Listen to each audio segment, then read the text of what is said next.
الحمد للہ رب العالمین والعاقبۃ للمتقین والصلاۃ والسلام علی سید الانبیاء والمرسلین اما بعد فاعوذ باللہ من الشیطان الرجیم بسم اللہ الرحمن الرحیم کلوا واشربوا ولا تسرفوا انہ لا يحب المسرفین صدق اللہ العظیم وصدق رسولہ النبی الکریم الامین۔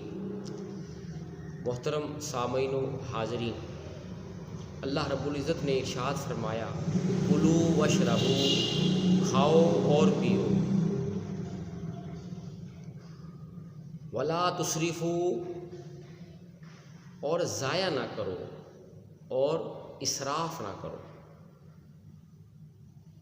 اللہ رب العزت نے ہمیں کھانے پینے کا حکم ارشاد فرمایا، حلال چیز کھاؤ، حلال چیز پیو، لیکن حد سے نہ بڑھو، اسراف نہ کرو، ضائع نہ کرو۔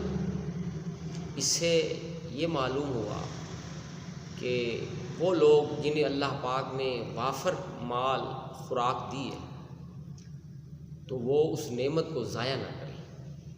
شادیوں پہ آپ دیکھ لیں کتنا کھانا ضائع ہوتا ہے، اور نہیں تو آپ اپنے محلے میں دیکھ لیں کہ روزانہ کباڑیے، ریڑھی والے ٹکڑے خریدنے کے لیے آئے ہوتے ہیں۔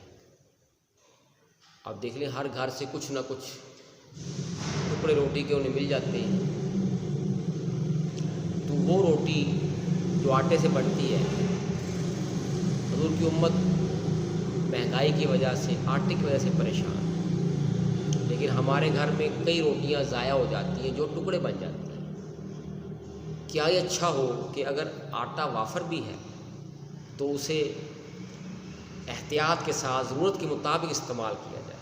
پتہ چلا اچھی چیز کھانے سے منع نہیں فرمایا، اچھی چیز حلال چیز پینے سے منع نہیں فرمایا، لیکن فرمایا ضائع نہ کرو، اسراف نہ کرو، اس سے منع فرمایا۔ اور فرمایا انہ لا يحب المسرفین، کیونکہ اللہ تعالیٰ ناجائز خرچ کرنے والوں کو پسند نہیں کرتا، اللہ تعالیٰ اسراف کرنے والوں کو خرچ نہیں کرتا۔ اگر ہم اپنے اس معاملے پر غور کر لیں تو کئی چیزوں میں ہم بچت بھی کر سکتے ہیں، کئی لوگوں کو اس چیز کا فائدہ بھی پہنچا سکتے ہیں۔ جو روٹیاں سکڑے ٹکڑے بن کر ٹکڑے والے کی ریڑھی پہ جا کے بکتی ہیں، اگر وہی آٹا کسی غریب کو دے دیا جائے تو کتنا ثواب کا باعث بنے گا۔ تو بہرحال اس ترجمے کو پھر سن لیں، کھاؤ اور پیو اور ضائع نہ کرو، کیونکہ اللہ تعالیٰ ناجائز خرچ کرنے والوں کو پسند نہیں کرتا۔ اللہ نے وافر مال دیا ہے تو اس کا حساب بھی دینا پڑے کہاں خرچ کیا ہے، تو جائز جگہ خرچ کرنا بالکل جائز ہے۔ آئیں اس حوالے سے دو جملے مزید سماعت کر لیں۔ نبی کریم علیہ الصلوۃ والسلام کا فرمان ہے، اپنے آپ کو بھوکا پیاسا رکھ کر مجاہدہ اور ریاضت کیا کرو۔ بھوک یہ بھی ایک نعمت ہے۔ اللہ پاک کے محبوب علیہ الصلوۃ والسلام نے فرمایا ہر ٹائم پیٹ بھر کے رہنا یہ پسندیدہ نہیں ہے۔ بھوک، اپنے آپ کو بھوکا پیاسا رکھ کر مجاہدہ اور ریاضت کیا کرو۔ کیوں؟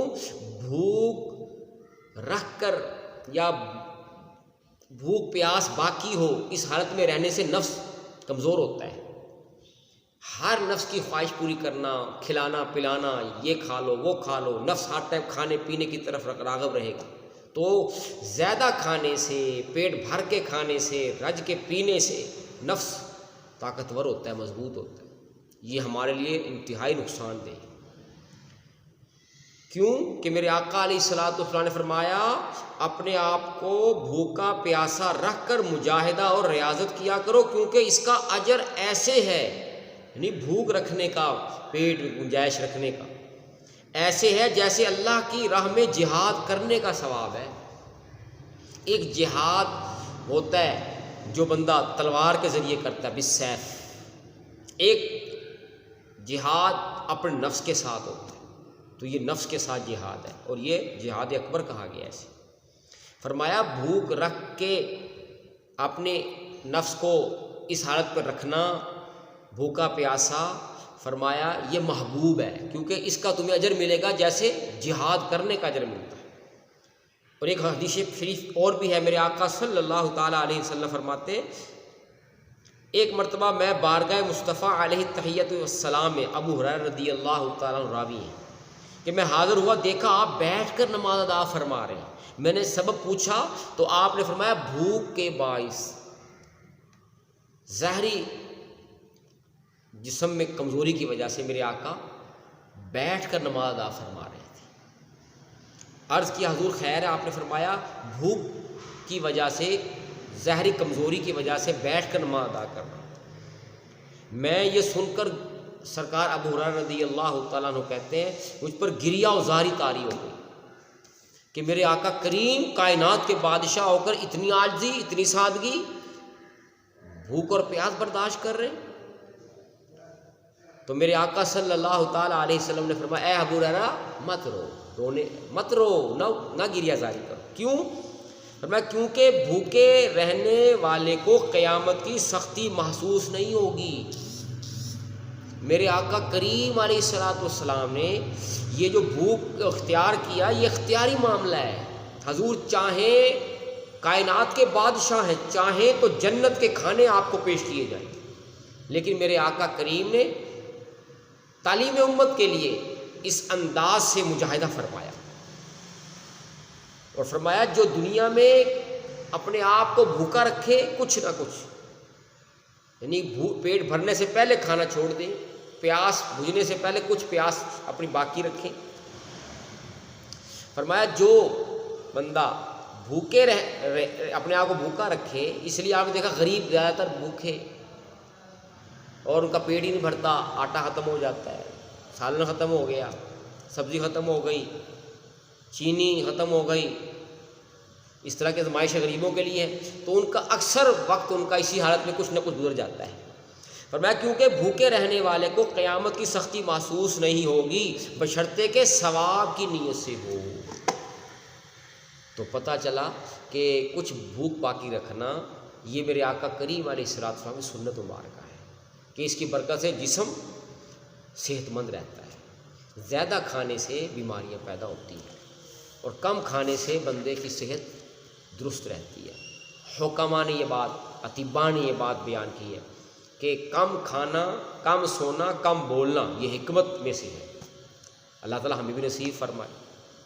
اور امام غزالی رحمۃ اللہ تعالیٰ علیہ فرماتے ہیں کہ پیٹ بھر جانے کے باوجود کھائے جانے سے برس کی بیماری لاحق ہوتی ہے، اس لیے کوشش کریں جو اللہ کی نعمتیں کھائیں پئیں، ضائع نہ کریں، اور کوشش کریں ہر ٹائم پیٹ بھر کے رہنے سے جو ہے نا یہ اچھا عمل پسندیدہ نہیں ہے۔